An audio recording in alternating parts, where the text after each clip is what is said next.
বিসমিল্লাহির রহমানির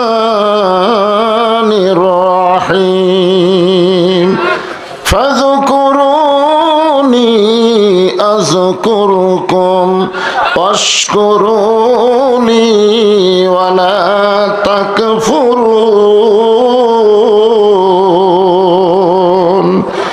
ইয়া আইয়ুহাল্লাযীনা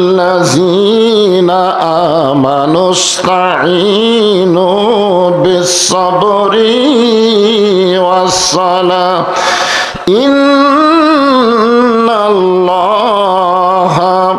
মা'আস-সাবিরিন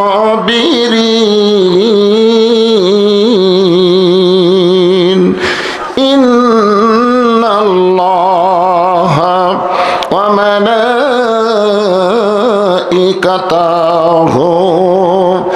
ইসাল্লুনা আলান নাবী ইয়া আইয়ুহাল্লাযীনা আমানু সাল্লু আলাইহি ওয়া সাল্লিমু তাসলিমা আল্লাহুম্মা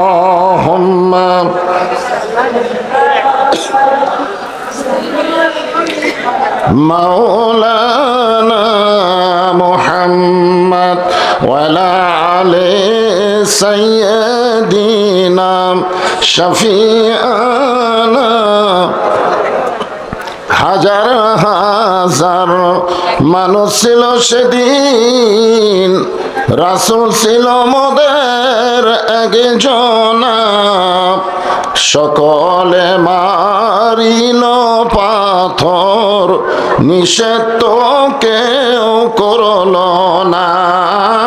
আল্লাহুম্মা সাল্লি আলা,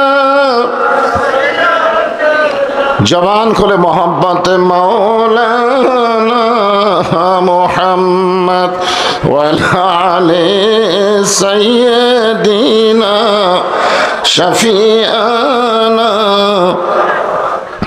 মাশরিকে হুব্বে মুহাম্মদ।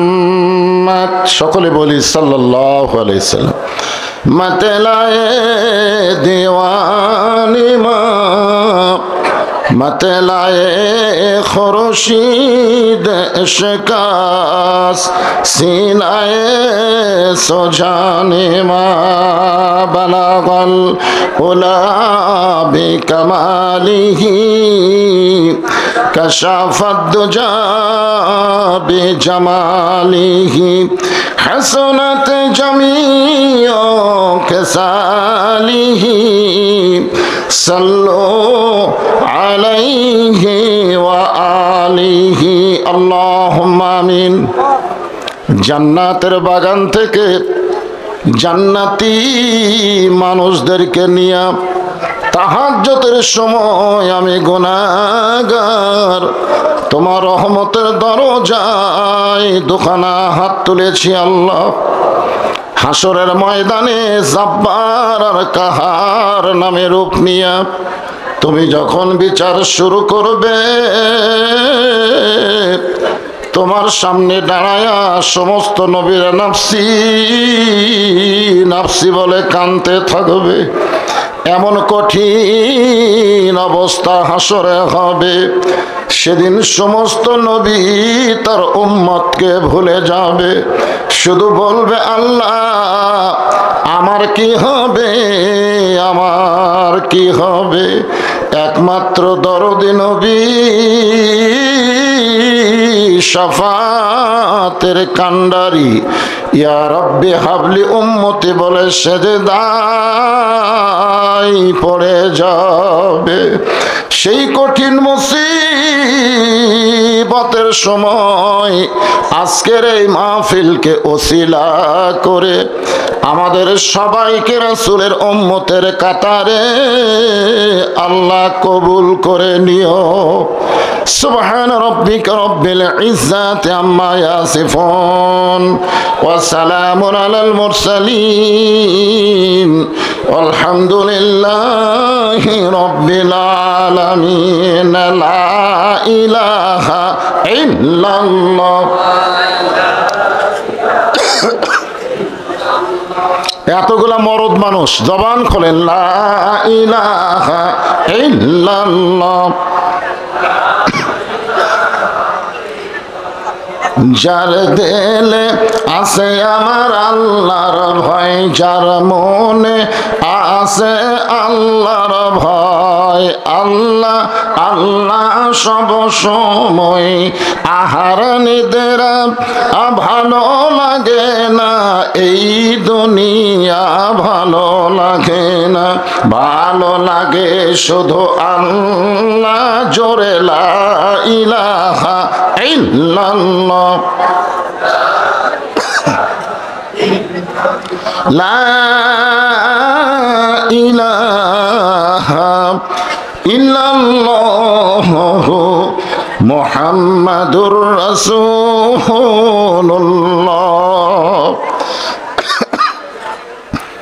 রাসূলের মহব্বতে আমাদের ভিতরে নবীর মহব্বত আছে না নাই? যখনই নবীর নাম উচ্চারণ হবে জবান খুলে বলবো সাল্লাল্লাহু আলাইহি ওয়াসাল্লাম। বাইকলা ইয়াকুবিয়া দাখিলি মাদ্রাসা কমিটি কর্তৃক আয়োজিত আজকের এই বিরাট ইসলামী জলসা এবং ইসালে সওয়াব মাহফিল, আজকের এই মাহফিলে আল্লাহ তাআলা যিনাকে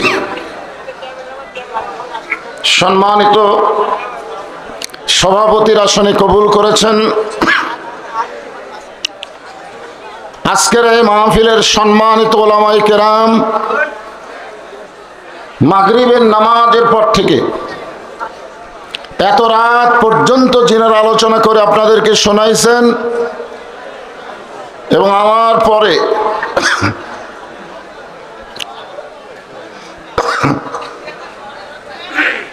তরুণদের আইডল,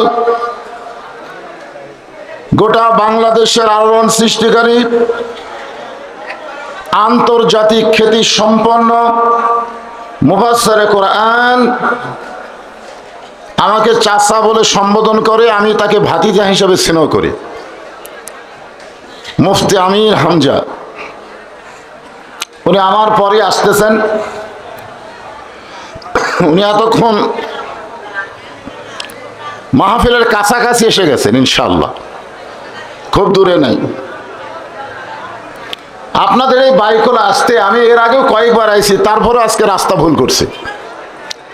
রাস্তা ভুল হয়, হ্যাঁ রাস্তাও ভুল হয়ে যায়, এ কারণে হয়তো কোনো ভুল পথেও যাওয়ার পরে। আর এই জায়গায় নেটওয়ার্ক এত দুর্বল যে লোকেশনও কাজ করে না, যার কারণে হয়তো কাছে আসা আবার দূরে গেছে। আমি ভুল করে চলে গেছিলাম, আমি তো অনেকবার আইছি। আমির হামজা মনে হয় এখন আসে না এখানে, আইছে না? না এই মাহফিল আইছে, এই মাহফিল, আচ্ছা ঠিক আছে। আমার সামনে যারা বসে আছেন এখন রাগ করেন আর খুশি হন, যাই করেন, সারা রাতের মাহফিল, কি করবেন? উপায় নাই রে, উপায় নাই। যারা বসে আছেন খুব কষ্ট নিয়ে, আমি আমার অন্তরের অন্তঃস্থল থেকে আপনাদের সবাইকে শুভেচ্ছা জ্ঞাপন করছি। সম্মানিত মা বোনেরা,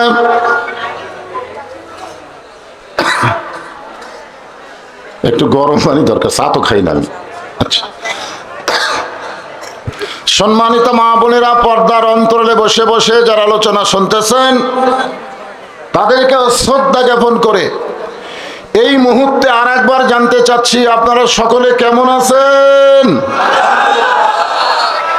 আলহামদুলিল্লাহি রাব্বিল আলামিন।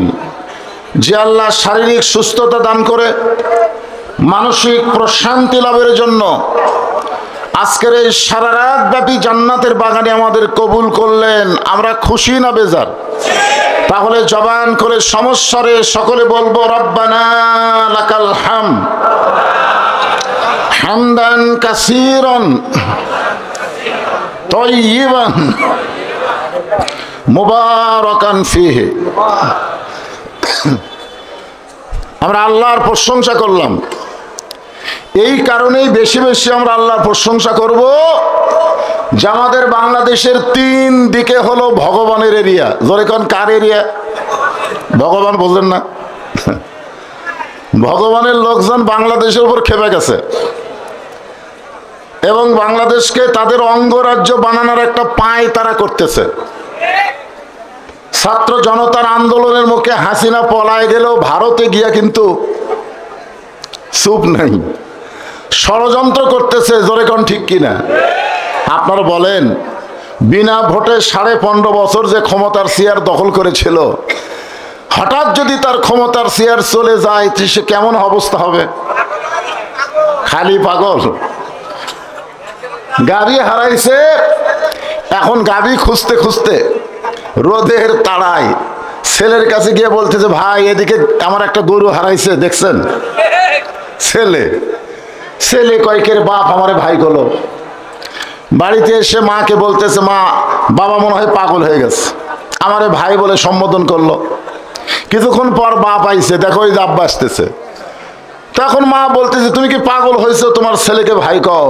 তখন বলে, গাবি হারালে এরকমই হয় মা। সামান্য একটা গাবি হারাইলে যদি ছেলেরে ভাই কয়, বউরে মা কয়, আর বিনা ভোটে যে 15.5 বছর বাংলার ক্ষমতা দখল করেছিল, সেই ক্ষমতা চলে যাওয়ার কারণে আপাতত পাগলি অবস্থায় আছে। জোরে কোন কথা ঠিক কিনা? যাই হোক, 3 দিকে ভগবানের এরিয়া থাকলো, আমরা আল্লাহ। আমরা কি? ভগবানের ভ বাদ দিলে গবানের কোন অর্থ ডিকশনারির নাই। গবানের গ বাদ দিলে বান মানে বন্যা, দুনিয়ার কোন মানুষ পছন্দ করে না। বা বাদ দিলে নো মানে ভগবান নাই। আর আমরা মুসলমান যাকে আল্লাহ বলে বিশ্বাস করি, কোরআন শরীফ খুলে দেখেন, আল্লাহু লা ইলাহা ইল্লা হুয়াল হাইয়ুল কাইয়ুম। যদি আপনি মন চায় আলিফ বাদ দেন, লিল্লাহি মা ফিস সামাওয়াতি ওয়াল আরদ। আবার যদি মন চায় আরেকটা লাম বাদ দেন, লাহুল মুলকু ওয়া লাহুল হামদ। আবার যদি মন চায় লাম বাদ দেন, হুয়াল্লাহুল্লাযী লা ইলাহা ইল্লাহু। আমরা যাকে আল্লাহ হিসাবে পেয়েছি তার সবকিছু বাদ দিলেও আল্লাহ বাদ পড়ে না। মুসলমানের আল্লাহ সদা বিরাজমান। জোরে বলেন ঠিক কিনা? ভাগ্য গুণ, এটা একটা ভাগ্য, যার কারণে আল্লাহ মুসলমানের ঘরে আমাদের কবুল করেছেন। খুশি না বেজার? জবান খুলে বলি আলহামদুলিল্লাহ। দরুদ ও সালাম পেশ করছি মানবতার মুক্তির দিশারি সরকারে দো আলম, হাসরের ময়দানে যিনি আমাদেরকে সঙ্গে না নিয়ে জান্নাতে যাবেন না, এমন একজন বিশ্ব নবী, বিশ্ব নেতা হিসাবে পেয়েছি। খুশি না বেজার? তাহলে জবান করে আর একবার বলি আলহামদুলিল্লাহ। আল্লাহর যে কোরআন থেকে আমরা তাফসির শুনবো, এই কোরআনের মধ্যে কোনো সন্দেহ নাই, ভুল নাই, ধোঁকা নাই। জোরে কোন কথা ঠিক কিনা? স্বাধীনতার পর থেকে মানুষের তৈরি সংবিধান, মানুষের তৈরি আইন দিয়ে আমরা মোটামুটি 54 বছর শেষ করেছি। আগামীতে আমরা আল্লাহর কোরআন বাংলাদেশ দেখার অপেক্ষায় আছি। আল্লাহ যেন আমাদের সকলের জন্য কবুল করে। সকলে বলে আমিন। মানুষের আইন দেখা শেষ, আগামীতে দেখবো আল্লাহর আইনের কোরআনের বাংলাদেশ, যে কোরআনের মধ্যে ভুল নাই, সন্দেহ নাই, ধোঁকা নাই। আমি সেই কোরআন থেকে একটা আয়াত আপনাদের সামনে তেলাওয়াত করেছি, 2টা আয়াত, এর উপরে আমি আলোচনা করার চেষ্টা করব। বক্তা যদি আসে যে আপনারা যে ওটা বসা করেন, আপনারা কি মনে করেন আমির হামজা এখানে দেখা না দিয়েই যাবে? কথা কন যাবে? আপনারা যে একেবারে আলা ভোলা ছোট বাচ্চার মতন হয়ে গেলেন। আরে আপনারা কি মনে করেন? শোনেন, একটা বক্তা আসতেছে, আর একটা বক্তা ওয়াজ করতেছে, আপনারা তার দিকে পাশা দিয়ে ওই বক্তার দিকে মুখ দিলেন, আল্লাহ মনে হয় খুব খুশি হবে। খুশি হবে? আমার মনে যদি একটু আঘাত লাগে যে আমি কথা বলতেছি, আমির হামজা আসলে এখানে আসবে, আসবে না? তো তাহলে ওই দিকে কাক ঘুরে দেখার কি দরকার? আমি আপনাদের কি বললাম যে কাছাকাছি আসা গেছে বলিনি? হ্যাঁ, মনে করছেন ভাইস্তার সাথে আমার যোগাযোগ নাই? ও যদি না আসে আমি টেজত আসবো অপমান হওয়ার জন্যে? ও আসতেছে দেখেই তো আমি আগে এসে অ্যাডভান্স করতেছি। এদিকে তাকান, এদিকে তাকান। হ্যাঁ, আল্লাহ কোরআনে বললেন ফাযকুরুনি আযকুরুকুম ওয়াশকুরুলি ওয়ালা তাকফুরুন। আমি জানি যেই মাহফিলে আওয়ামী লীগ বেশি থাকে ওই মাহফিলে কোরআন তেলাওয়াত করলে আল্লাহু আকবার শব্দ কম হয়। বাংলাদেশের সব জায়গা থেকে আওয়ামী লীগ পোল আছে, কিন্তু আপনাদের বাইকুলাত মনে হয় এখনো আছে। কি রে, কোরআন তেলাওয়াত শুনলে ঈমান বাড়ে না কমে? তো ঈমান বাড়ার লক্ষণ আল্লাহু আকবার বলা। কি ঘুম না ছাড়লে আমির হামজার ওয়াজ শুনবার পাবেন? ঘুম ছাড়া লাগবে। লিল্লাহি তাকবীর। হ্যাঁ, একটু সাইজ হন। আপনারা মনে করতেছেন যে আমার বয়স ওয়াজের বয়সের চাইতে আমির হামজার জন্মের বয়স কম। আমার ওয়াজের বয়স হলো 42 আর ওর জন্মের বয়স হলো 34। তারপরও টেজে আসুক দেখবেন আমার চাইতে দুর্বল। ঢপ তো ভালোই করতেছেন। আরে পাগলা, যে কোনো বক্তার ওয়াজ শুনবার গেলে রাত 8টা থেকে 10টার মধ্যে শোনা লাগবে। জোরে কোন কথা ঠিক কিনা? যে বাংলাদেশের প্রধান মুফাসসির আল্লামা সাইদি হুজুর, উনি কখন তাফসীর করছেন? রাত 12টার পর। দিনে বিকেল সন্ধ্যায় যত বড়ই বক্তা হোক এই সময় টেজত আসলে বেটা দুর্বল হবি। জোরে কোন কথা ঠিক কিনা? আর আপনারা জানেন আমির হামজা ওয়াজ করছে কোথায়? টাঙ্গাইলের। খালি টাঙ্গাইল গুলো হবে নাকি? তারাস। তারাস টাঙ্গাইলের নাগরপুর ছিলেন, সেই জায়গায় ওয়াজ করে এখানে আসতেছে। দুর্বল হয়ে আসবি, তার আগে আপনি একটু সবল হন। বুড়া মানুষ দিকে পছন্দ হচ্ছে না।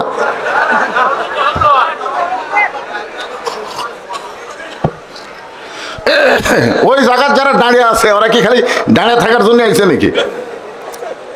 আবু জেহেল দাঁড়িয়ে থেকে কোরআন তেলাওয়াত শুনছে, আর আবু বকর রাদিয়াল্লাহু বসে থেকে শুনছে। এখন আপনারা আবু জেহেল হবেন না আবু বকর হবেন সেটা আপনারাই সিদ্ধান্ত নেন। আবু জেহেল শুনছে ঠিকই, কোরআনকে গ্রহণ করেনি। জোরে কোন কথা ঠিক কিনা?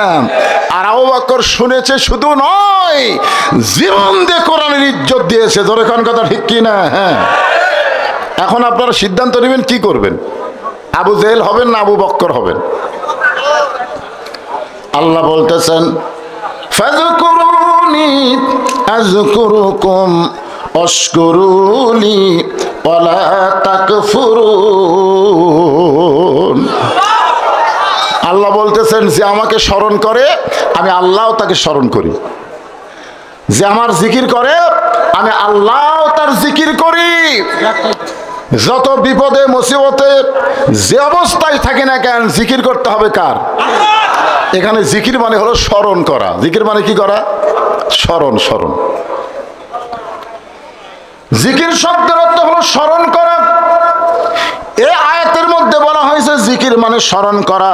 অন্য জায়গায় আল্লাহ বললেন ইন্না নাহনু নাযালনা যিকরা ওয়া ইন্না লাহু লাহাফিজুন। এখানে জিকির মানে স্মরণ না, এখানে জিকির মানে হলো উপদেশ। আল্লাহ এই কোরআনকে উপদেশ হিসাবে নাজিল করেছেন এবং কোরআন হেফাজতের দায়িত্ব স্বয়ং কার হাতে?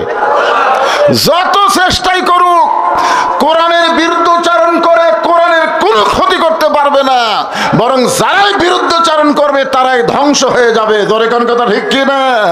হ্যাঁ, বাংলাদেশের 300টা এমপি একটাও বাড়িতে নাই। আর এই ফিডার খাওয়ার নেতা, ফিডার খাওয়া চামচাগুলো মাঝে মধ্যে স্বপ্ন দেখে নেত্রী আবার ফিরে আসবে, অতই সোজা। এখানে স্মরণটা খেয়াল করবেন। আল্লাহর একজন মস্ত বড় পয়গাম্বর ছিল, নাম হলো নূহ নবী। জোরে বলেন নাম কি? জোরে কোন। নূহ নবী শুকনা একটা নৌকা তৈরি করতেছেন, শুকনা জায়গায় একটা নৌকা তৈরি করতেছেন। সর্বপ্রথম এই পৃথিবীতে আল্লাহর হুকুমে একজন নবী তৈরি করেছেন, সেই যানবাহনের নাম হলো নৌকা। জোরে বলেন, নাম কি? আরো জোরে, জোরসে বলুন। জোর হলো না।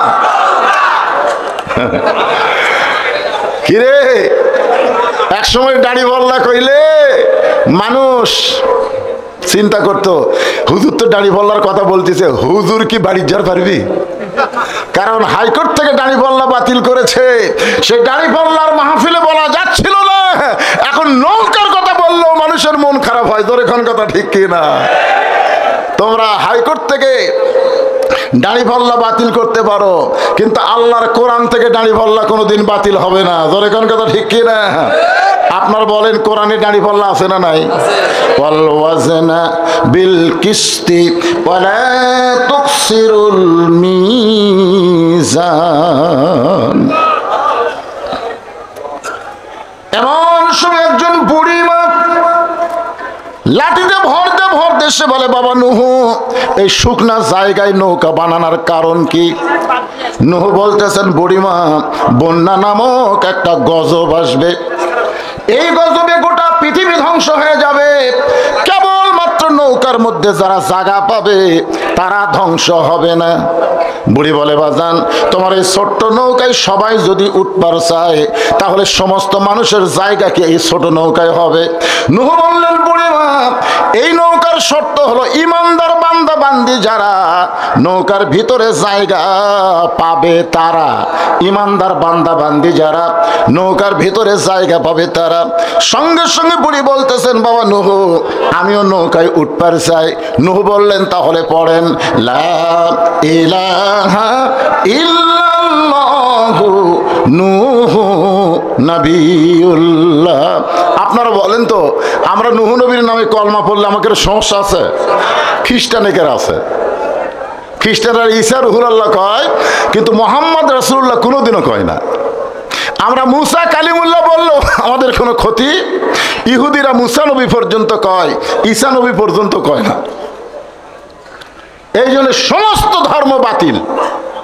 সব ধর্ম, পৃথিবীতে যত ধর্ম আছে সব ধর্ম কি? একটাই আছে, তার নাম কি? ইসলাম দীনান ফালাই ইউকবালা মিনহু। এ ভগবানের দলেরা, যতই চিল্লাচিল্লি কর, মুসলমানের পশমের কোনো ক্ষতি তারা করতে পারবে না। কারণ মুসলমান জানে জীবন দিলে শহীদ আর বাঁচলে গাজী। জোরে কোন কথা ঠিক কিনা? যারা প্রকৃত মুসলমান, হকের পক্ষে যারা জীবন দেয়, আপনার বলেন তারা কি মরে যায় নাকি? আপনাদের ধারণা কি? শহীদ হয়। দেখেন, শহীদ হয়। বুঝতে পারছে? তাহলে মুসলমান যদি ভারতের আসে মারবার, মারবো, মার। আবু সাইদ তো জীবন দিছে, দেয়নি? মার মার। একটা গুলি করছে, আপনার ভিডিও দেখছেন, কাকে পড়ছে? ও মারে বাবারে কয়ে চিল্লা উঠছে। আমাদের বাংলাদেশের লোকের জন্য এর চাইতে বড় প্রমাণ আর কি নেবেন? আর একটা গুলি করলো, তারপরেও বেচারা মাটিতে পড়লো না। তৃতীয় গুলি যখন করছে তখন একটু হাত দিছে, একটু হাত দিয়ে ধরছে। ইতিমধ্যে এক বন্ধু এসে যখন হাত দিয়ে ধরলো তখন সে মাটির টলে পড়লো। হ্যাঁ, আমার এলাকার একটা, আমার চাচাতো ভাই সম্পর্কে তার একটা ছেলে হয়েছে। আমার এখানে হুজুর একটা ভালো নাম দেন, আমার ছেলের নাম রাখবো। আমি বললাম আবু সাইদ। সেই খুশি। আবু সাইদের বাপ, আবু সাইদের মা, গ্রামের মধ্যে সবাই বলে আবু সাইদের বাড়ি এটা। দেখছেন, আবু সাইদ এমন একটা নাম হয়ে গেছে যে নাম রাখলেও তার একটা সম্মান বেড়ে যায়। আমার খালাতো বোনের মেয়ে হয়েছে, খালা কয় একটা নাম দিত বাবা হুজুর মানুষ। আমি কলাম হাসিনা। যেই কছি হাসিনা, আমি আর দুঃখে বাসি না। খালা কয় তুই আলেম না জালেম রে, তোর কাছে একটা ভালো নাম শুনতে চাইলাম আর তুই একটা খুনির নাম কইলি। আমি তখন থেকে বুঝলাম হাসিনাকে মানুষ শুধু হাসিনা বলে না, খুনি হাসিনা বলে। জোরে কোন কথা ঠিক কিনা? আবু সাইদ মরে নাই, হাসিনা পচে গেছে। এই জন্যে ভারত যদি কোনো ক্রমে আমাকে আক্রমণ করবার আসে, আমরা জীবন দিলেও আমাকে লাভ, বেঁচে থাকলেও আমাকে লাভ। জোরে কোন কথা ঠিক কিনা? তবে বাতিলের সঙ্গে আপোষ করার কোনো সুযোগ মুসলমানের নাই। আছে? সঙ্গে সঙ্গে বুড়িকে নূহ নবী বললেন, বুড়িমা তাহলে আমার সঙ্গে পড়েন লা ইলাহা ইল্লাল্লাহু নূহ নবিয়ুল্লাহ। বুড়ি যখন ঈমান গ্রহণ করছে, নূহ নবী বলতেছে, বুড়িমা আপনার আর কোনো টেনশন নাই। বন্যা নামক গজব যখন আসবে, আমি আপনার হাতটা ধরে নৌকায় উঠায় নিব। সঙ্গে সঙ্গে বুড়ি বললেন আলহামদুলিল্লাহ। জোরে কান আলহামদু ওয়াশকুরুলি ওয়ালা তাকফুরুন। সর্ব অবস্থায় শুকর গুজার করতে হবে কার? আরো জোরে বলেন। এখানে প্রশংসা, প্রশংসা আল্লাহ ছাড়া অন্য কারো প্রশংসা করা যাবে না। বুড়ির হাত ধরে তুলবার সাথে কে? এই বুড়ির হাত ধরে কে তুলবে? নূহ নবী। বুড়ি কি নূহুর প্রশংসা করছে? বুড়ি প্রশংসা করছে কার? বন্যা নামক গজব শুরু হয়ে গেল। এমনকি হিমালয় পর্বত পর্যন্ত পানির তলে ডুবে গেল। এই দুনিয়ার পাহাড় পর্বত সব উঁচু জায়গাগুলো 40 দিন পর্যন্ত পানির তলে ডুবে থাকলো। পৃথিবীর সব কিছু মরে সয়লাব হয়ে গেল। পানি কমতে কমতে যখন নিচের দিকে চলে আসলো, নূহ নবীর নৌকা যদি পর্বতে আটকে গেল। আল্লাহ বলে, নূহের নৌকার খবর কি? নূহ বলতেছে, নৌকার ভিতরে যারা জীবিত আছে তারা, নৌকার বাহিরে যারা ধ্বংস হয়েছে তারা। নৌকার ভিতরে যারা জীবিত আছে তারা, নৌকার বাহিরে যারা ধ্বংস হয়েছে তারা। আল্লাহ বলে, নূহ ওই বুড়িটার খবর কি? নূহ বলতেছে, আল্লাহ আমার মনই নাই। জোরে কোন কি নাই? তার মানে কি বুঝলেন? তার মানে কি বুঝলেন? সবাই সবাইকে ভুলে যাইতে পারে, কিন্তু যার জিকির করব সে আল্লাহ কোনোদিন আমাদেরকে ভুলবে না। এখন জিকিরটা কিভাবে করবেন? আমার দয়াল বাবার দরবারেতে কেউ ফিরে না খালি হাতে। দয়াল বাবা, জিকির কি দয়াল বাবা? আমাদের বাংলাদেশে এই দয়াল বাবারা কখনোই চাবে না বাংলাদেশ আল্লাহর কোরআন দিয়ে রাষ্ট্র চলুক। জোরে কোন কথা ঠিক কিনা? কারণ নবী আলাইহিস সালাম থেকে শুরু করে এখন পর্যন্ত 3 দল মানুষ আল্লাহর কোরআনের বিরুদ্ধে চারণ করে। জোরে কোন কয় দল? 3 দল। একটা হলো আবু জেহেলের মতন রাষ্ট্রীয় শক্তি, যে শক্তি হাসিনা ছিল। আবু জেহেলের মতন রাষ্ট্রীয় শক্তি, তারা কোনোদিন চাবে না কোরআন দিয়ে বাংলাদেশ চলুক। 2 নম্বর হলো যারা পুঁজিপতি সুদ ভিত্তিক ব্যবসা করে, তারা কোনোদিন চাবে না কোরআন দিয়ে রাষ্ট্র চলুক, কারণ যাকাত ভিত্তিক অর্থনীতি হবে। ধরে কোন ঠিক কিনা? আর 3 নম্বর হলো ধর্ম নিয়ে যারা ব্যবসা করে। ধরে কোন কি নিয়ে? ধর্ম নিয়ে যারা ব্যবসা করে তারা কখনোই চাবে না আল্লাহর কোরআন দিয়ে বাংলাদেশ চলুক। এই বাবার দলেরা হলো ধর্ম নিয়ে ব্যবসা। ধরে কোন কথা ঠিক কিনা? আল্লাহ বলে, নূহ বুড়িটার খবর কি? নূহ বলতেছে, আল্লাহ আমার মনই নাই। দুনিয়া যখন ধ্বংস হয়ে গেছে তাহলে বুড়িটাও ধ্বংস হয়ে গেল। আল্লাহ বলে, নূহে আজগুবি কোনো কথা বলা যাবে না। কথা বলতে গেলে তদন্ত করে কথা বলা লাগবে। জোরে কোন ঠিক কিনা? আপনারা বলেন তো, আমির হামজা আসবে কি আসবে না? কথা কয় না? আজগুবি, আজগুবি তদন্ত করেন। এখনকার সেই যুগ আছে কে রে ভাই? এখন বক্তা কোন জায়গাতে ওয়াজ করতেছে এ ভিডিওর মাধ্যমে সব দেখা যাচ্ছে। তোর এখন ঠিক কিনা? আমি এখন কোন জায়গায় লাইভ এটা দেখতেছে। আমির হামজা না আসা কোন জায়গায় থাকি পারবি? হ্যাঁ আসবে। তদন্ত করে কথা বলা লাগবে, আজগুবি কথা বলা যাবে না। আল্লাহ বলে, নূহ আজগুবি কোনো কথা বলো না, তদন্ত করে দেখো বুড়িটার খবর কি। নূহ নবী তদন্ত করতে গিয়ে দেখে বুড়ি তো দূরের কথা, বুড়ির ঝুপড়ি বাড়ি পর্যন্ত কিছুই হয়নি। এই কথা শোনার পরেও সুবহানাল্লাহ মুখে আসতেছে না। ভারত ভয় দেখাইছে অ্যাটম বোমা। তোর এখন কি বোমা? যে বাংলাদেশ হলো গরিব দেশ, ভালো কোনো অস্ত্র বাংলাদেশের নাই। ভারত যদি যুদ্ধ লাগে বাংলাদেশ 5 মিনিট টিকবে না। একটা ফটকাবাজি সাংবাদিক আছে, ধরে কোন কথা ঠিক কিনা? আজকে সে খবর দিল বাংলাদেশ 5 মিনিট টিকবি না। পাকিস্তান থেকে বলতেছে বাংলাদেশ যদি চায় তাহলে আমরা বাংলাদেশকে পারমাণবিক বোমা সাপ্লাই দিব। আমরা বলতেছি আমরা পাকিস্তানের দিকে তাকায় নাই, আমরা আমেরিকার দিকে তাকায় নাই, আমরা তাকায় আছি আমার আল্লাহর দিকে। ধরে কারণ ঠিক কিনা? মুসলমান কোন দিকে তাকায় থাকা লাভ নাই। হাসিনা তাকায় ছিল ভারতের দিকে, বিএনপি তাকায় থাকে আমেরিকার দিকে, লাভ নাই। আল্লাহ কোরআনে বলেন ইন্নামাল মুমিনুনা আল্লাযীনা ইযা যুকিরাল্লাহু ওয়াজিলাত কুলুবুহুম ইযা যুকিরাল্লাহ ফাযকুরুনি আযকুরুকুম। এই আয়াতের শানি এই আয়াতটা, ইযা যুকিরাল্লাহু ওয়াজিলাত কুলুবুহুম ওয়া ইযা তুলিয়াত আলাইহিম আয়াতুহু জাদাতুহুম ঈমানা ওয়া আলা রাব্বিহিম ইয়াতাওয়াক্কালুন। অ্যাটম বোমাকে মিষ্টি তরমুজ বানাবার পারবে কে? আরো জোরে কর না কেন? পারবে না। ওরা অ্যাটম বোমা মারবে, আমাকে বাংলাদেশের মাটিতে পড়ে মিষ্টি তরমুজ হয়ে যাবে। আল্লাহ যদি কয় অ্যাটম ফুটিস না রে, আল্লাহ যেমন বলছে নমরুদের আগুনের চুলাকে জ্বলিস না রে, ইব্রাহিমের জন্য শান্তিদায়ক হয়ে যা, আপনার এখন হয়েছে কি হয় নাই? আল্লাহ কি সেটাই আছে না পরিবর্তন হচ্ছে? তাহলে কেন অ্যাটমের দিকে আমরা তাকাবো? আমরা তাকায় থাকবো কার দিকে?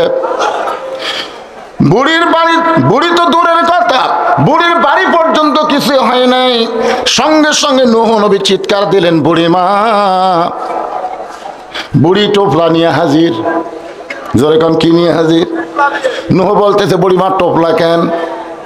বলে সাইজ হয়ে বসে আছি, কারণ যে কোনো সময় ডাক পড়বে, যে কোনো সময়। সাইজ, সাইজ বোঝেন আপনারা? আমাদের কিন্তু যে কোনো সময় ডাক পড়বে। কিসের ডাক?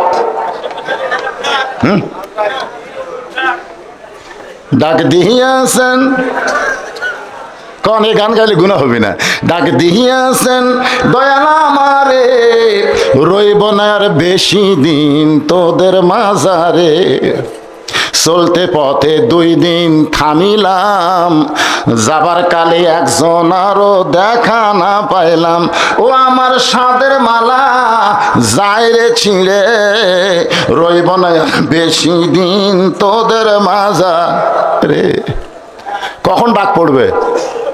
মশান মারতেছেন, মশান মারতেছেন, অমুক বক্তা আসে না কেন? আপনি যাওয়ার পারবেন কিনা তার কোনো গ্যারান্টি নাই। ধরে কোন কথা ঠিক কিনা ভাই? কোন সময় যাওয়া লাগবে, তৈরি হয়ে থাকতে হবে।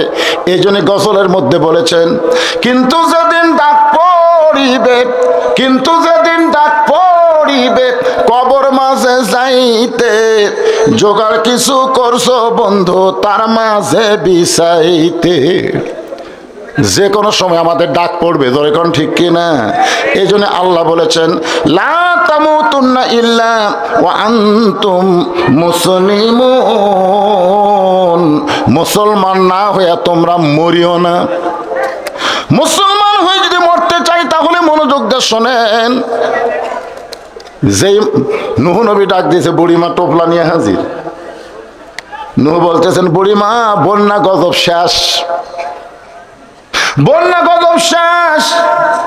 আমি তোমাকে হাত ধরে নৌকায় উঠাবার চাইছিলাম কিন্তু আমার মনে নাই। এদিকে বন্যা গজবে গোটা পৃথিবী ধ্বংস হয়ে গেল। ও বুড়িমা তুমি এমন কি আমল করেছো যে আমল করার কারণে তুমিও ভালো আছো, তোমার বাড়িরও কোনো ক্ষতি হয় নাই?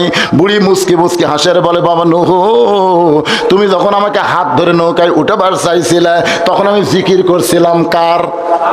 আরো জোরে সুবহানাল্লাহ, আলহামদুলিল্লাহ, লা ইলাহা ইল্লাল্লাহ, আল্লাহু আকবার। এই 4টাই কিন্তু জিকিরের শব্দ। তোরে কোন কথা ঠিক কি রে?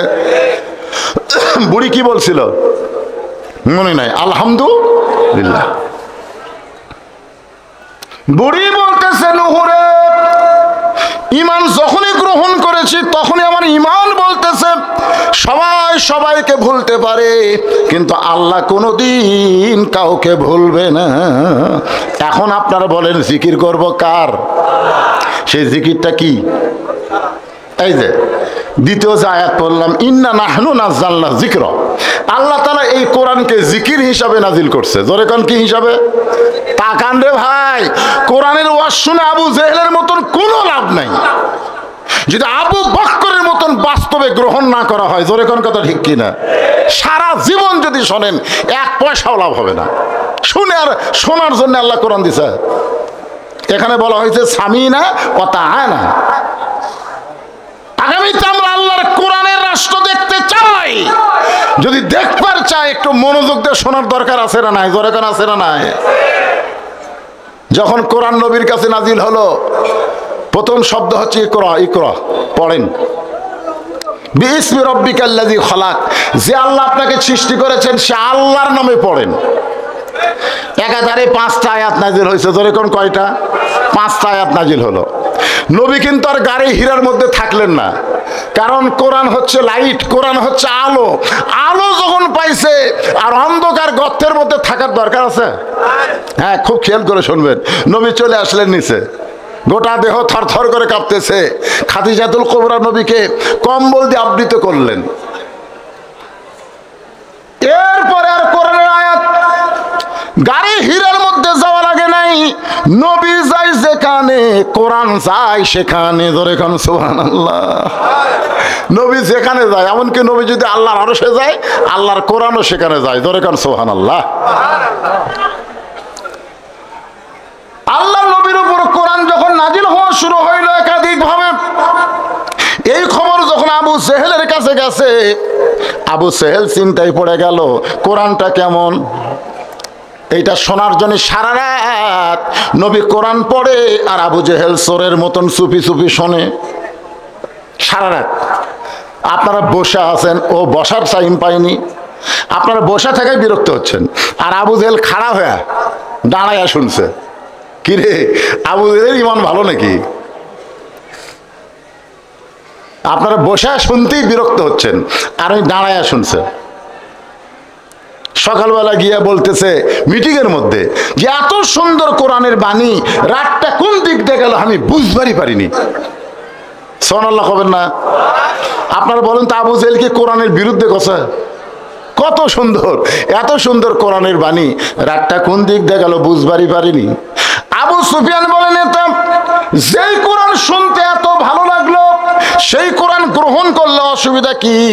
আবু জেহেল মুসকি মুসকি হাসের বলে, আবু সুফিয়ান, এই কোরআনকে যদি গ্রহণ করি তাহলে তোর আমার নেতৃত্ব চলবে না, আসল নেতা হয়ে যাবে আব্দুল্লাহর এতিম পোলা। আমার নেতা তোমার নেতা। আবু জেহেল এটা পছন্দ করে না। টুপিওয়ালা দাড়িওয়ালা, মোল্লার দৌড় মসজিদ পর্যন্ত। মোল্লার দৌড় কি পর্যন্ত? জান্নাত। আমাদের বাংলাদেশের আবু জেহেল মার্কা লোকেরা বলে, হুজুরের আবার সংসদ যাবার চাই, আর টুপি দাড়ি জুব্বা সামাল করাই কঠিন, উই আবার সংসদ যাবি। তার মধ্যে একটা নাস্তিক হলো নিজুম মজুমদার। ধরে কোন শালার নাম কি? কয়েকদিন আগে টক শোতে বলেছে, হুজুররা তো টুপি জুব্বা দাড়ি সামাল করে পারবি না, এরা সংসদ কিভাবে যাওয়ার চাই? দেখছেন, আমাকে মসজিদ পর্যন্ত থোয়ার চাই, তার বাহিরে আমাকে যাওয়ার নাকি কোনো ক্ষমতাই নাই। আগামী ইলেকশনে হুজুর একটু যাবার আশা করছে। কেবারে কথা কন না কেন? আপনারা তো গায়িকা নায়িকা সবগুলা পাঠালেন, এই মমতাজ একলাই যায় গোটা সংসদ কাঁপাছে। তোর এখন কথা ঠিক কিনা? আমার মনে হয় শয়তান পৃথিবীর কোনো জায়গাতে আসছিল না, বাংলাদেশের সংসদের মধ্যে ঢুকছিল। তোর এখন কথা ঠিক কিনা? হাই রে মমতাজ রে, আগে করো রে মন আখেরের কাজ, ধ্যান যোগে হয় দিলের নামাজ। ও তোমার পাঞ্জে গানা, নামাজ পড়া লাগবে না। ওরে শরীয়তের মৌলানা, চোখ দুইটা করলা কানা। কোরআন হলো 90 পারা, তোমরা খুঁজে পাইলা না। 90% মুসলমানের দেশে এরকম বাজে গান মমতার সংসদে গাইছে। ধরে কোন কথা ঠিক কিনা? কি মমতাজ গেলে তোমাকে আপত্তি নাই, আর আমরা হুজুরা গেলে তোমাকে কোন জায়গাত বাজায়। কি নির্যাতিত অবহেলার পাত্র আলেম গুলা। কারণ মানুষ শুধু আবু জেহেলের মতন কোরআন শুনতেছে, বাস্তবে কোরআনকে গ্রহণ করলে তখনই বুঝবে হুজুররা শুধু হুজুর না, হুজুররা হলো নায়েবে রাসূল। জোরে বলেন কথা ঠিক কিনা?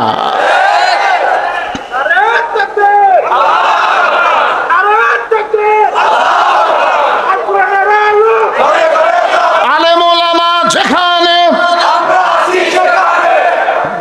আর আলেম ওলামা যখন জেলখানায়, আমরা ছিলাম বেকায়দায়। জোরে কোন কি কায়দায়? বিনা দোষে কোরআনের পাখিকে 13 বছর জেলখানাত বন্দি রাখছে। জোরে কোন কথা? বিনা দোষে। 2 মন্ত্রী ভারত গেছিল, কি যে মন্ত্র দিল, আশায় জেলখানা থেকে বের করে হাসপাতালে নিয়ে গেল। ভারত ওখান থেকে বলতেছে প্রত্যেকটা আলেমেরা যে হারে দোয়া করতেছে, জেলের মধ্যে তারা তাজা হচ্ছে। আমরা তো তাজা চাচ্ছি না, আমরা মনে করছিলাম মরে যাবি, মরে না তো। একেবারে জল জ্বলতো জেলখানায় নিয়ে গিয়ে তাকে হত্যা করা হলো। জোরে কোন কথা ঠিক কিনা? হাসিনা কোরআনের পাখিকে হত্যার দায় তুমি এড়াতে পারবা না। জোরে কোন কথা ঠিক কিনা? কত নিরীহ ভালো মানুষগুলোকে হত্যা করা হয়েছে। আল্লাহর বান্দার একটু মনোযোগ দিবেন। আবু জেহেল বুঝবার পারছে কোরআন আল্লাহর কিতাব, কিন্তু কোরআনকে গ্রহণ করে নাই। কারণ কোরআনকে গ্রহণ করলে আবু জেহেলের নেতৃত্ব চলবে না, আসল নেতা হয়ে যাবে আব্দুল্লাহ ইতিমপোল, আমাদের নবী। জোরে কোন সুবহানাল্লাহ। এখন কি করা যায়? এই কোরআন বন্ধ করতে হবে। আল্লাহ কোরআনে বলেছেন ইউরিদুনা লিউতফিউ নূরাল্লাহি বিআফওয়াহিহিম ওয়াল্লাহু মুতিম্মু নূরিহি ওয়ালাউ কারিহাল কাফিরুন। পারবে? পারবে? 15.5 বছর অনুমতি ছাড়া মাহফিল করতে দেয়নি। 15.5 বছর সেই তুখার আন্দোলনী বক্তাকে পাবনার ভিতরে ঢুকতে দেয়নি। জোরে কোন কথা ঠিক কিনা? পারছে? পারছে?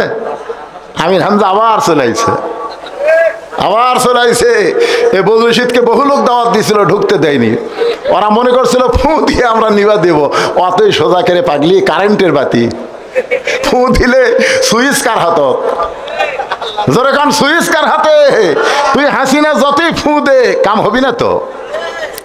বরং ওরে ফু দিয়া আল্লাহর ওলি বলেছিলেন 12 কোটি বাঙালি মুসলমান গাছের গোড়া ঝাঁকি মারবে, দিল্লির মামু বাড়ি গিয়ে পড়বা। জোরে খান কথা ঠিক কিনা? আজকে সেই দৃশ্য আমরা দেখতেছি, কিন্তু কোরআনের পাখি দেখতে পারলো না। এটাই বড় আফসোস। একটু মনোযোগ দেন। নবীকে হত্যা করার জন্য তারা চেষ্টা করলো। আল্লাহ বললেন নবী গো, আর আপনাকে মক্কায় থাকা লাগবে না, আপনি চলে যান হিজরত করে মদিনা। কারণ মক্কার ইসলাম পিটন খাওয়া, মক্কার ইসলাম হলো পিটন খাওয়া, নির্যাতন। মদিনায় চলে যান আল্লাহর হুকুমে নবী হিজরত করে মদিনায় আসলেন। খুব খেয়াল করবেন, 13 বছরে মক্কায় মাত্র 320 জন মুসলমান, আর মাত্র 8 বছর মদিনায় মুসলমানেরা মক্কা বিজয়। ধরে কারণ সুবহানাল্লাহ। 13 বছরের মুসলমানের সংখ্যা হলো 320, আর হিজরত করার পরে মদিনায় 8 বছরে 10,000 মুজাহিদ নিয়ে মক্কা বিজয়। এখন আপনারা বলেন তো, মক্কার ইসলাম মদিনার ইসলাম, বর্তমানে বাংলাদেশে আমরা মদিনার ইসলাম চাই। ধরে কোন ঠিক কিনা ভাই? হ্যাঁ, মক্কার ইসলাম হাসিনার সময় ভালোই চলছে, কিন্তু ডক্টর ইউনূস আসার পরে আমরা আর মক্কার ইসলাম চাই না, আমরা মদিনার ইসলাম চাই। মক্কায় নেতা ছিল আবু জেহেল, নবী ছিল ইমাম, আর মদিনায় হিজরত করার পরে নবী রাষ্ট্রপতি, নবী ইমামতি। জোরে কান সুবহানাল্লাহ। 10ম হিজরিতে, 10ম নবুয়তের 10ম বৎসরে নবী নামাজ পাইছিলেন, নামাজ কিন্তু কায়েম করতে পারেননি। নামাজ পাওয়ারও 3 বছর নবী মক্কায় ছিলেন, কিন্তু নামাজ কায়েম হয়নি। নামাজের প্রথম কি, প্রথম শব্দটা কি পড়ার কথা না কায়েমের কথা?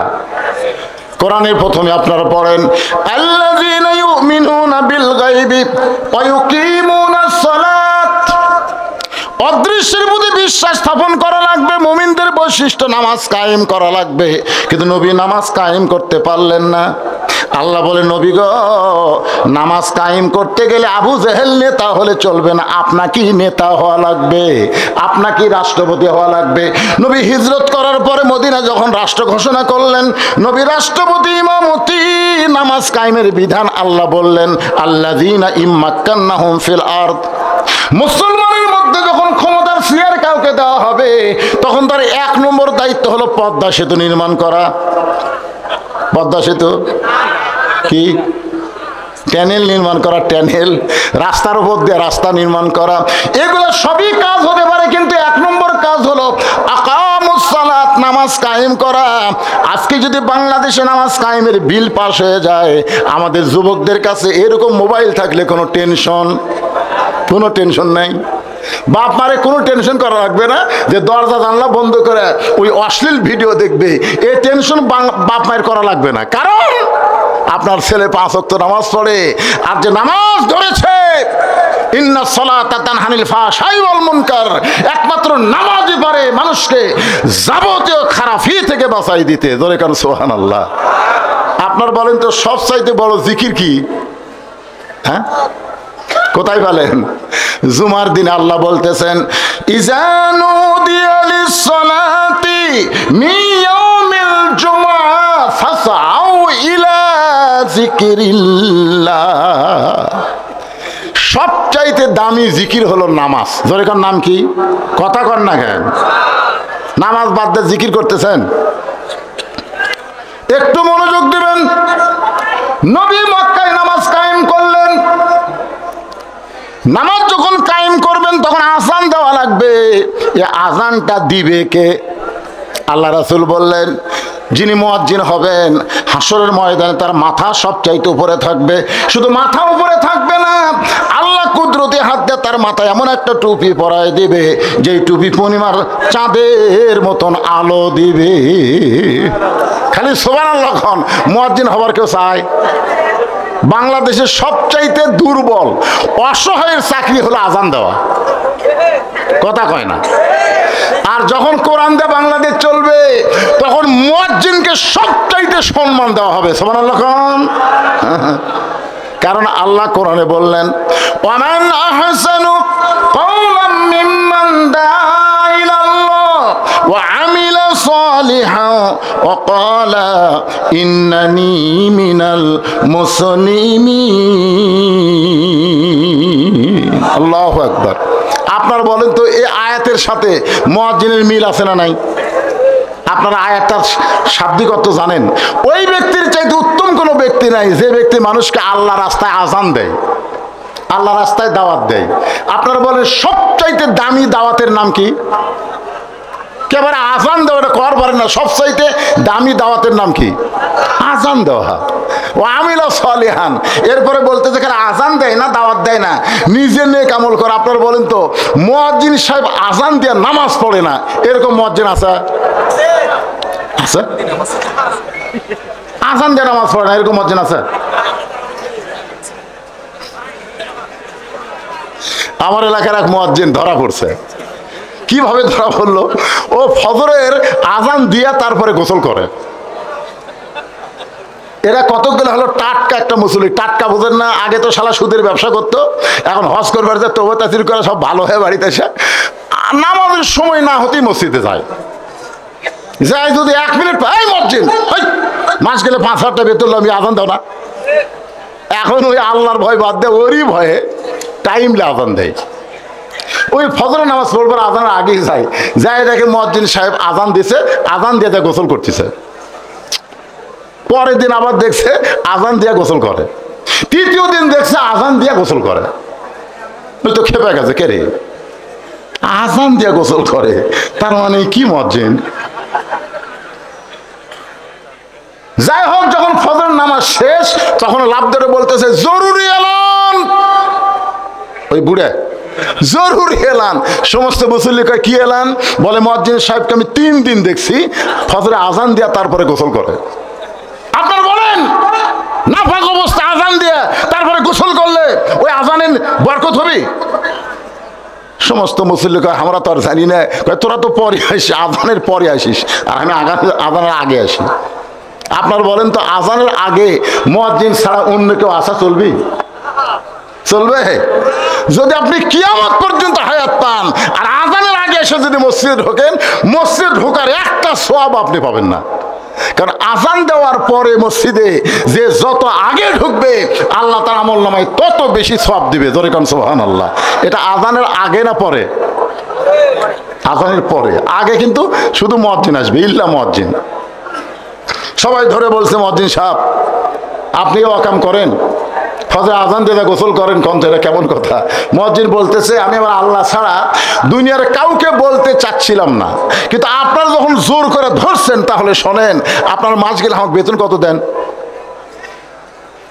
মাস গেলে আপনাকে তো ঠকাই না মুয়াজ্জিন সাহেব, ৬,০০০ দেই। আমার বাড়ির পাশে একজন কাম করে, দিনে ৫০০ পাইলে মাসে কত হয়? ১৫,০০০ হয়। সারা হাজরা খাটা ১৫,০০০ টাকা মাস কামাই করে, আর আমি ৫ ওয়াক্ত আজান দিয়ে আমাকে ৬,০০০ দেন। আপনারা কোন আমার সংসার চলবে? সব জিনিসের দাম বেড়ে গেছে।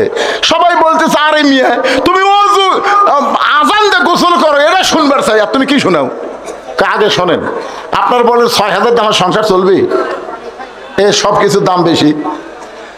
এশার নামাজ পড়ার পরে আমি হাজরা খাটতে যাই, আপনারা ঘুমাবার যান, আর ওই যে ৩ মাথার যে গুদাম আছে ওই গুদামের আমি কুলি এশার নামাজের পরে ট্রাক থেকে লোড হয়, ওই বস্তাগুলো আমি সব গুদামের মধ্যে তুলি। এই বস্তা কাঁধে নিয়ে গুদামে তুলতে গিয়ে আমার গোটা গাও ঘামে, গায়ের মধ্যে ময়লা পড়ে, আমি পবিত্র থাকি, কিন্তু শরীর ময়লা হওয়ার কারণে এই শালা বুড়ার জন্য, এই শালা বুড়ার জন্য আগে আমাকে আজান দিয়ে তারপরে গোসল করা লাগে। কারণ ১ মিনিট দেরি হলে তার ফতুয়াবাজি শুরু হবে। সমস্ত মুসল্লি কামদার বলে মুয়াজ্জিন সাহেব আপনার এই কষ্ট তো আমরা চিন্তা করিনি। ভাই রে, আজকে মুয়াজ্জিন কি বিপদে আছে হিসাব করছেন? আপনার মতো মানুষকে যদি ১০,০০০ টাকা মাস দেওয়া হয়, তাহলে ফজরের আজান দিব, ৫ ওয়াক্ত লাগবে না, ফজরের আজান দিব, তাই পারবেন না। কারণ দুনিয়ার সমস্ত মুসল্লিকে মুয়াজ্জিন আজান দিয়ে চেতন করে, কিন্তু মুয়াজ্জিনকে কে আজান দিয়ে চেতন করে? একবার খেয়াল করছেন? মুয়াজ্জিনের লাইন কার সাথে? আরো জোরে বলেন। আল্লাহ রাসূল বললেন যে মুয়াজ্জিন হবে হাসরের ময়দানে, তার মাথা সবচাইতে উপরে থাকবে, শুধু মাথা উপরে থাকবে না, আল্লাহ একটা নূরের টুপি মুয়াজ্জিনের মাথায় পরাই দিবে। আবু বকর বলে রাসূলুল্লাহ আমি মুয়াজ্জিনের চাকরি করবার চাই। ১ নম্বর সাহাবী আবু বকর বলে রাসূলুল্লাহ আমি মুয়াজ্জিন হবার চাই। আল্লাহ রাসূল বলেন হবার চাইলে হবে না, আজানের মালিক যিনি মুয়াজ্জিনের চাকরি দিবেন তিনি। জোরে কোন সুবহানাল্লাহ। আপনার বলেন তো আজানের মালিক কে? আরো জোরে বলেন। ওমর ফারুক বলে রাসূলুল্লাহ আমি মুয়াজ্জিন হবার চাই। রাসূল বললেন হবে না, আজানের মালিক যিনি চাকরি দিবেন তিনি। সমস্ত সাহাবীরা হবার চাই, কিন্তু রাসূল কারো নাম প্রস্তাব গ্রহণ করে না। এমন সময় নবী তাকায় দেখে মসজিদের বারান্দায়, মসজিদে কুবা সর্বপ্রথম মসজিদ, ওই মসজিদে কুবার বারান্দায় কালো মানুষ হযরত বেলাল দাঁড়িয়ে আছে। আল্লাহ রাসূল বলেন বেলাল তুমি কি মুয়াজ্জিন হবার চাও? বেলাল বলে হুজুর কি এখন? আবু বকরের মতো মানুষ, উমরের মতো মানুষ, ওসমানের মতো মানুষ, আলীর মতো মানুষ মুয়াজ্জিন হবার চাইলো, আর আল্লাহ তাদের চাকরি দিবে না, আর আমি বেলাল কুটি কি? আমার তো সাহসই হচ্ছে না। রাসূল বলে বেলাল তোমার সাহস নাই, কিন্তু তুমি আমার সাহস যোগায় দিছো। ধরে কেন সুবহানাল্লাহ। বেলাল বলে হুজুর কেমনে? বলে জান্নাতের মধ্যে যখন একা একা যাচ্ছিলাম আমি চিন্তা করতেছিলাম জান্নাতে হঠাৎ থেকে খড়মের শব্দ, আমি যেদিকে তাকাই সেদিকে খড়মের শব্দ। কে খড়মের শব্দ? আমার আগে কি হাঁটতেছে? এ ভাই জিবরাইল, এই খড়ম পথ দিয়ে জান্নাতে কে হাঁটে? জিবরাইল বলতেছে হুজুর এটা আপনার বেলাল। নবী কয় কি আমি জান্নাতে ঢোকার আগে আমার বেলাল? জিবরাইল বলতেছে হুজুর বেলাল এখনো দুনিয়াতে আছে, বেলাল দুনিয়াতে আছে, মক্কাতে আছে, কিন্তু বেলালের আমল আল্লাহর কাছে এমন পছন্দ হয়েছে, কবে বেলাল জান্নাতে আসবে তার আগে একটা ফেরেশতাকে বেলালের মতন বানায় দিয়া জান্নাতকে একেবারে সাদর সম্ভাষণ জানায় জান্নাতের দরজা খুলেছে। জোরে কোন সুবহানাল্লাহ। বেলাল আযানের মালিক যিনি তিনি তো ওনাকে মুয়াজ্জিন নিযুক্ত করেছে।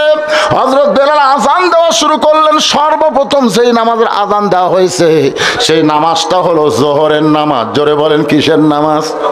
পৃথিবীতে সর্বোত্তম আযান দিয়া যেই নামাজ শুরু হয়েছে সেই নামাজের নাম কি নামাজ? এই সবাই খেয়াল থবেন, কোন নামাজ? আরো জোরে। লাইলাতুল মিরাজ আল্লাহ যখন নবীকে 5 ওয়াক্ত নামাজ দেয়, এই যোহরের 4 রাকাত ফরজ যখন আল্লাহ নবীকে দিচ্ছেন, নবী বলতেছেন আল্লাহ এই যোহরের 4 রাকাত ফরজ নামাজ আদায় করলে আমার উম্মতের উপর আপনি কেমন খুশি হবেন, আমার উম্মতের লাভটা কি?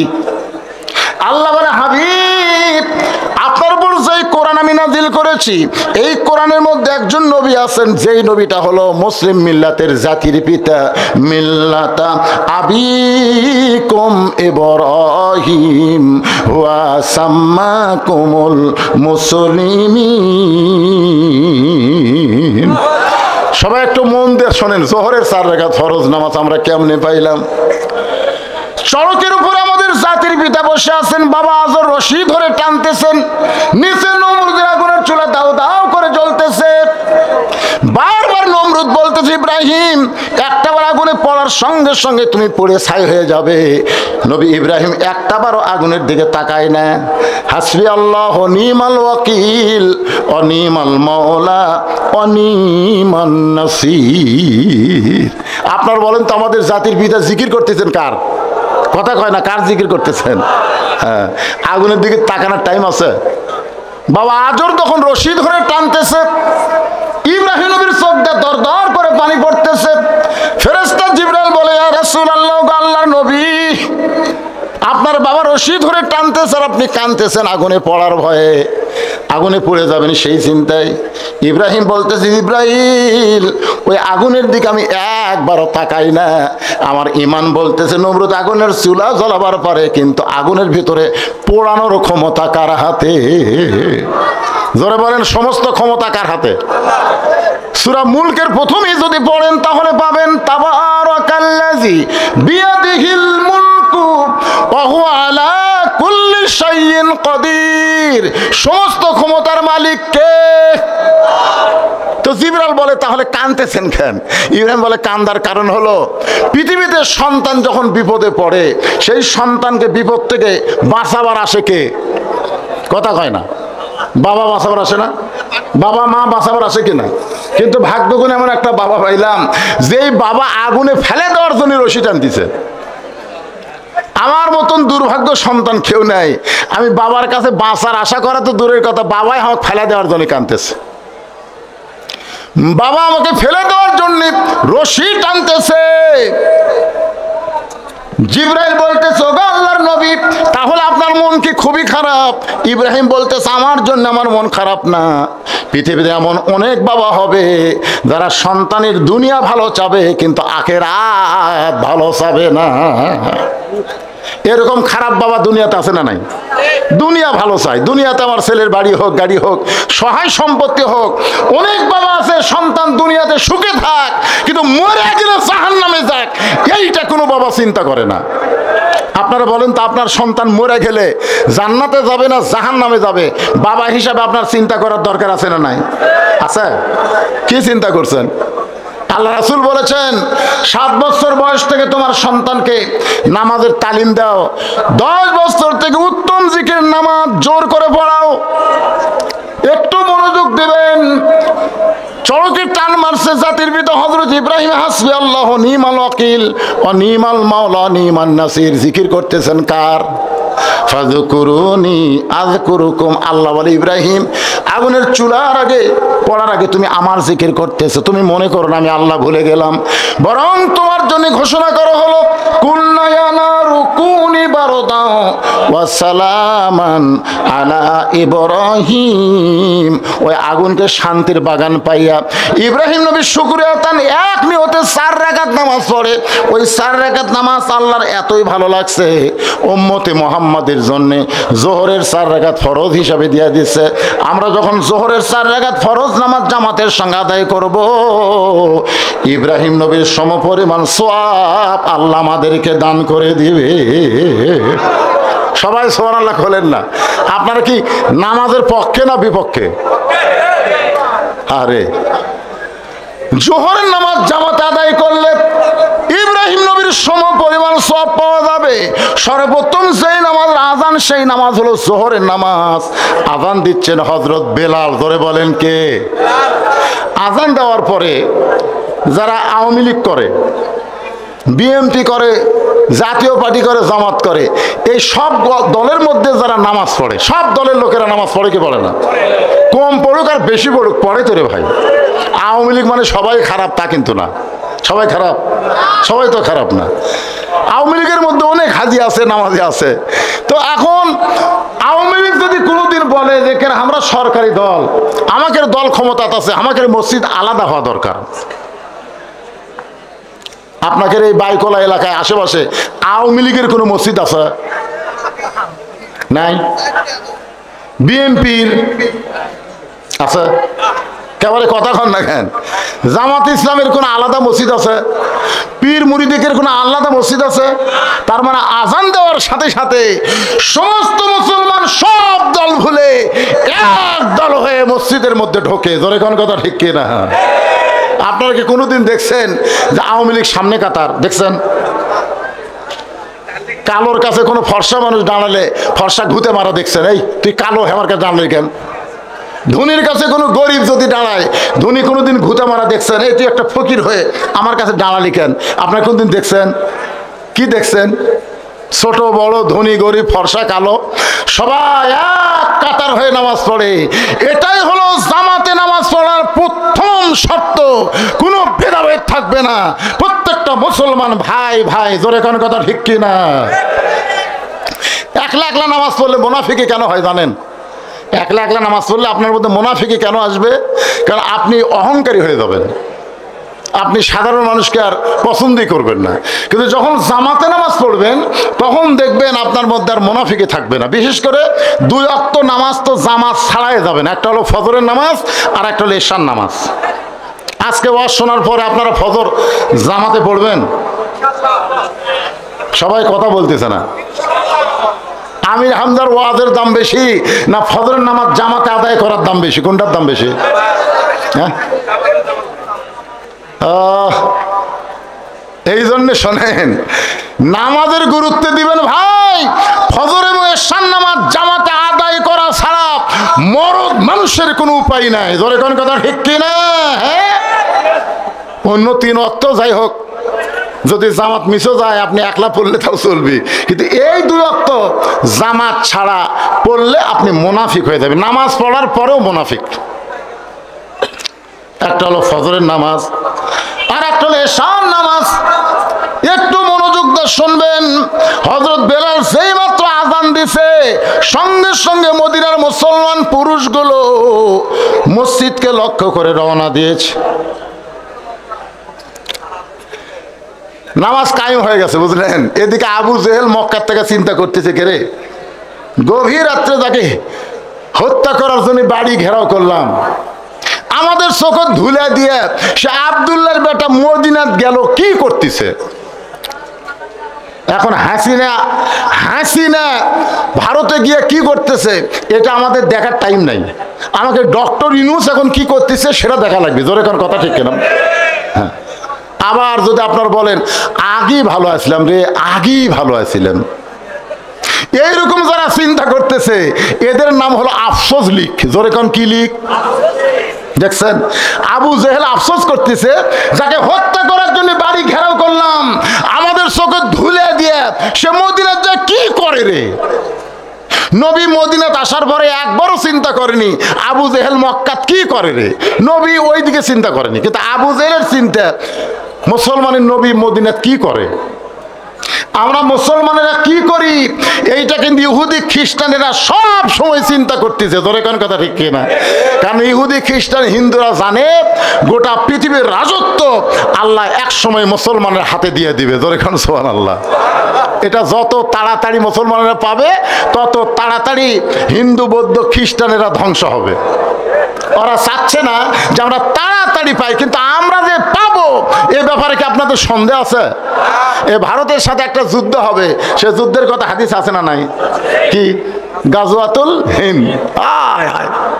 হিন্দু মোরা পাটকাটি হবি রে, ভগবান খুঁজে পাবি না। তবে আমাকেও রক্ত যাবে, জোরে কারণ ঠিক কিনা? তা আমাকে রক্ত তো ব্যথা যাবে না ভাইজান।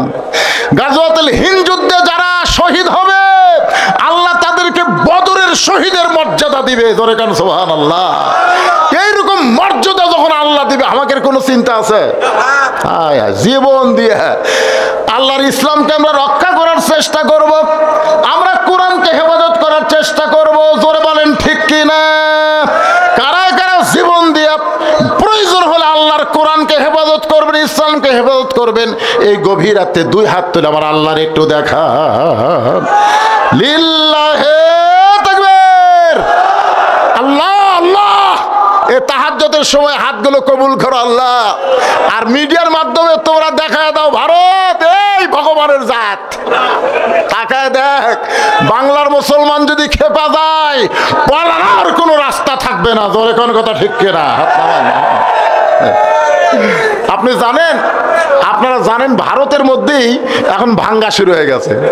মোদি বাংলা ভাঙ্গা তো দূরের কথা, নিজের দেশ রক্ষা করলে এখন টেনশন পড়ে গেছে। ওরা তো ডক্টর ইউনূসকে চিনে না, বোঝেন? হাসিনাকে একজন কইছে সাংবাদিক যে এত বড় বিপদে আপনি আছেন, এই বিপদ আপনি কোন দোয়া পড়তেছেন? হাসিনা কথা কয় না। আরে একটা দোয়া তো বিপদের আছে, কয় পড়বার গেলেই তোর নাম মনে আসে। দোয়ার নাম হলো দোয়া ইউনূস, জোরে খান নাম কি? শালা মোদি সরকার এটা বুঝতেছে না যে কোন মাল এখন বাংলাদেশের চেয়ারে বসে আছে, ধরে কার কথা ঠিক কিনা? সেদিন আবার দেখলাম খবরে বলতেছে দুটা নবীর নাম, ডক্টর মোহাম্মদ ইউনূস। তার মানে বোঝাচ্ছে আমাকে নবীর নামও লিছে, ইউনূস নবীর নামও লিছে। আর মোদি তোর খাওয়া আছে। সেভেন সিস্টার নাম শুনছেন? সেভেন সিস্টার এখনই তারা স্বাধীন হওয়ার চেষ্টা করতেছে। ওই নিজের অস্তিত্বই রক্ষা করতে পারবি না, আমাকে বাংলাদেশ বলে আবার দখল করবে।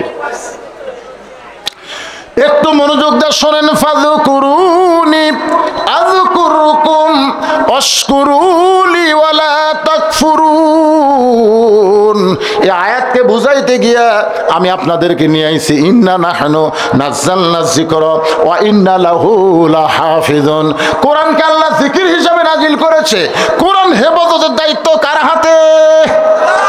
সবাই জোরে বলেন, কার হাতে? যে হারে প্রাইমারিকে সরকার উৎসাহ দিচ্ছে, প্রাইমারি মাস্টারকে সরকার যে হারে বেতন দিচ্ছে, সেই হিসাবে তো কোরআনের হাফিজি মাদ্রাসা বন্ধ হওয়ার কথা, জোরে কোন কথা ঠিক কিনা? আপনারা বলেন তো কয় টাকা বেতন? তাও বৌসল থুই আসে মাদ্রাসার পিছনে থাকা লাগে। আর প্রাইমারি মাস্টাররা সিগারেট খাতে খাতে আসে, চাকরি শেষে আবার সিগারেট খাতে খাতে যায়, মাস গেলে 50,000 বেতন পায়। চাকরি না করলেও বেতন পায়, ধরে কোন ঠিক কিনা? আর হাফেজি মাদ্রাসার সব সময় ছেলে পেলের পিছনে থাকে। আমার মাদ্রাসার এক ছেলে লুঙ্গি ভরা পায়খানা করছে, এখন ওইটা আমার মাদ্রাসার হুজুর পরিষ্কার করে দিচ্ছে। আমি বললাম কি বিপদ রে ভাই, এক বাইক দিয়ে পাঠান, এত শ্রমিক ভর্তি করছেন কেন? হুজুর এরকম কষ্ট না করলে আর কোরআনের হাফেজ কেমনে হবে? দেখছেন মাস গেলে 9,000 টাকা বেতন পায়। এত কষ্ট করেছে, এই কারণে আল্লাহ কোরআন হেফাজতের দায়িত্ব নিয়েছে, তোর কোন কথা ঠিক কিনা? কারণ কোরআনের পক্ষের মানুষ যারা দুনিয়া নিয়ে চিন্তা করবে না, তারা কোরআনকে মহব্বত করে কোরআনের জন্য তারা নিজের জীবনকে উৎসর্গ করে দিবে, তোর কোন কথা ঠিক কিনা? ভাইজান একটু খেয়াল করবেন, এই কোরআনকে আল্লাহ কেমনে হেফাজত করলেন সেটা বোঝানোর জন্য বলতেছি। এখন আবু জেহেল মক্কা থেকে 2 জনকে পাঠায় দিচ্ছে, 2 জনকে মদিনাত পাঠায় দিচ্ছে, যাও তো মদিনায় আব্দুল্লাহর এতিম পোলা গভীর রাত্রে পালায় যায়, মদিনাত কি করতেছে একটু দেখে আসো, দেখে আসো। আমাকে বাংলাদেশেও দেখার জন্য পাঠাইছে। এটা হলো কুমিল্লা, আগে কুমিল্লা জেলা ছিল, এখন চাঁদপুর জেলা হচ্ছে। নাম শুনছেন? চাঁদপুর, চাঁদপুর জেলা। ওই চাঁদপুর জেলায় একটা খতিব সাহেব একদিন খুতবার আগে ওয়াজ করতে গিয়ে বলছেন যে মসজিদে ইমামতি করে টাকা নেওয়া জায়েজ নাই। কি করছে? মসজিদে ইমামতি করে টাকা নেওয়া জায়েজ নাই। না না, এইটা যেই বলছে তখন মুসল্লিরা খুবই খুশি, যাক বারে আমরা একটা ইমাম পাচ্ছি রে, টাকা লাগবে না। এটা প্রথম জুম্মায় বলছে। দ্বিতীয় জুম্মায় বলতেছে গরিব ইমামের পেছনে ইক্তেদা করা মাকরুহ। গরিব ইমামের পিছনে ইক্তেদা করা কি মাকরুহ। এখন আপনারা বলেন বাংলাদেশের কোন ইমাম ধনী? কথা কন না কেন ভাই? আপনাকে এলাকার মসজিদের ইমামরা ধনী না গরিব? আর টাকা নেওয়া জায়েজ নাই। তখন ইমামরা সবাই একত্র হয়ে ওই ফরিদগঞ্জ থানায় একটা র্যাবের ক্যাম্প ছিল। ওই র্যাবের ক্যাম্পে গিয়ে অভিযোগ করছে অমুক মসজিদের হুজুর সাধারণের বিরুদ্ধে লাগেনি, ইমামের বিরুদ্ধে লাগছে। আপনার বলেন তো এই ইমাম কার বিরুদ্ধে লাগছে? সাধারণ লোকের না ইমামের? ইমামের বিরুদ্ধে লাগছে। তো ঠিক আছে, র্যাবের অফিসার বলছে ঠিক আছে আমরা দেখতেছি। তো ওই হুজুরকে ধরে নিয়ে আসা বলতেছে আপনি কি বলেছেন যে গরিব ইমামের পিছনে ইক্তেদা করা মাকরু, ইমামতি করে টাকা নেওয়া জায়েজ নাই, এটাকে আপনি বলছেন? তখন ইমাম সাহেব বলতেছে হ্যাঁ বলছি তো। তাহলে আপনি কে? যেই কথা আপনি কে সঙ্গে সঙ্গে কাঁপে উঠছে। যেই কাঁপে উঠছে তখন র্যাবের মেজরের সন্দেহ হচ্ছে কে রে? যেই কইছে আপনি কে কাঁপে উঠলো কেন, এক অন্দরমহলে নিয়ে যাও, মানে ভিতরে নিয়ে যাও। ভিতরে নিয়ে নিবান নিয়ে বলতেছে এই হুজুর এই সত্যি করে কত তুই কে? তুই কে রে? এতদিন হলে সমস্ত আলেমের মধ্যে যে মিল ছিল, তুই আইসা এই ফিতনা বাজালি, তুই কে? আজকে তারাবি 8 রাকাত না 20 রাকাত? নবী নূরের তৈরি না মাটির তৈরি? নবী জীবিত না মৃত? এতদিন পরে এসে যারা এরা ফিতনা বাজায় এরা কিন্তু আসলেই হুজুর না, এরা অন্য কোন জাতের একটা এজেন্ট। জোরে কোন কথা ঠিক কিনা? কথা বলেন। যেই বলছে তুই কে, ওই তো চমকা উঠছে এ হুজুর পরিচয় দে তুই কে? তাই কয়েক রোলার নিয়ে আয়। রোলার যেই হ্যান্ডবার গেছে তখন বলতে স্যার আমাকে মারেন না, আমি খ্রিস্টান। তো তুই খ্রিস্টান হয়ে হুজুর? বলছে খালি আমি না, আমার মতন আরো 23 জন, মোট আমরা 24 জন চিটাগাঙ্গের আন্ডারগ্রাউন্ড একটা মাদ্রাসাত লেখাপড়া করছি। চিটাগাঙ্গে একটা আন্ডারগ্রাউন্ড মাটির তলে একটা মাদ্রাসা